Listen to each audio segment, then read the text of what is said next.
Good morning, everyone. We are here along the San Joaquin River, John M. Teixeira, Lone Willow Ranch, and it's a beautiful morning, a little crispy. The birds are already out singing away. Sun's coming up, and I think winter's coming. My great friend here, Jeff Mitchell, wanted to hear some things about heirlooms. And I've kind of been around heirlooms for 30 years plus or so, and I grow heirloom tomatoes and some heirloom ancient grains. And I'll kind of start off by just, the definition of heirlooms is kind of, some think it's like a piece of furniture that's over 50 years old. Heirloom tomatoes, those varieties can be older than 50 and been passed on through generations to family members, friends. They're pretty fascinating with the different origins of these heirloom tomatoes from all different parts of the world. And they have really unique stories and names. They're all different colors. They're all different flavors.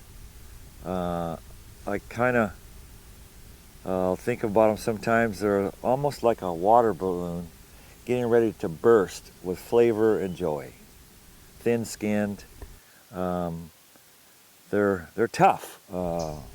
They're all mostly indeterminate, which means they're viney, so you have to stake them and string them and just let them grow to the sky. They can grow 5-6 feet, if not even more. They are interesting to grow. They have a very a large root system, and I think that's contributes to maybe a lot to their assimilation to a lot of different minerals and are translocated into that fruit and give you that wonderful flavor. The word heirloom really started coming around in the 80s. Ken from Seed Savers really started that company and got it going, and then things just started happening. They put out a book once a year, Seed Savers, a list of a lot of heirlooms. It's pretty fascinating. I have a book that's over 2 inches thick, and you can go to the tomato section, and it goes to a lot of different types by colors. There's reds. You have Boxcar Willie. You have Church. Then you go into oranger, smaller types, Flamme, French type. There's this Nebraska Wedding. These I'm really fascinated with the names and the stories. They have a little bit of a talk about them. They give you the days to harvest, slightly acid, or they have a tendency to be a little bit more sweeter than the regular tomato you buy in the store, and they're just exceptional tomato. The yellows, yellow Brandywine, Basinga.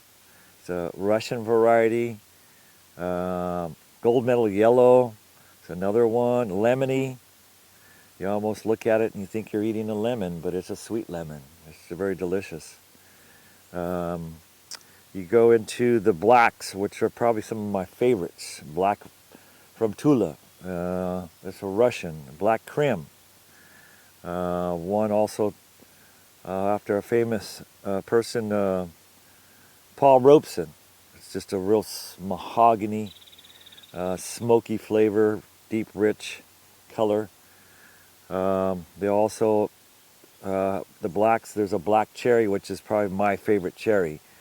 I grow it for about 8 months out of the year out in the field, and then I get it going in a greenhouse, and it provides tomatoes for me most of the winter. Then you have the bicolors, which can be orange, yellow, red outside with red marbling, orange marbling in sight, and you have Hillbilly, Hess, Copia, Georgia Streak. They have all these just really interesting names, and the bicolors are really, really flavorful tomato. Then you go into like some of the other ones that have been developed recently. Green Zebra. It's a green with yellow stripes. Could be some yellow, orange stripes. Red Zebra, and you have these newer types that are being developed. Tie-dye and some others. They are a little challenging. I produced my seed. I had a collection of up to almost 300 varieties at one time. Now I'm trying to retain about 100 varieties. I grow 50, 60 different types, about 4 plantings of the year. They're started early January, mid-January, planted out mid-late March, and we usually get something going. One of the first ones we get is an orange flamme, and it's a small size of a golf ball. Looks like an apricot and just has a really unique flavor. Tail end of May, June they start coming, and then they all kind of show up at once, and you just don't really know what to do with them. But what we do is we give a lot of them away to neighbors, and local people buy them. And one customer I have that I've been dealing with for about 20 years, and he's on his restaurant on the coast. They take off and grow pretty quick, and we use cover crops the fall before, working some compost and grow them in the greenhouse, and then transplant them out with a little bit of phosphorus and some seaweed to kind of stimulate that microbiology in the soil, get those roots to take off and really dig in and conserve a lot of moisture and nutrients. Then we go into harvest. They're very delicate to harvest. We snip them on the calyx because you just can't pull them off. You'll rip them out, and it kind of destroys them. We harvest these in plastic totes, and 20 pounds in a tote, and then we grade them, keep the cracks and stuff, and we make pasta sauce. We make heirloom salsa.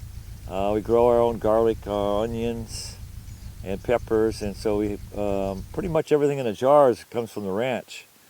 It's just a fascinating thing to do to preserve these heirlooms because they're so unique.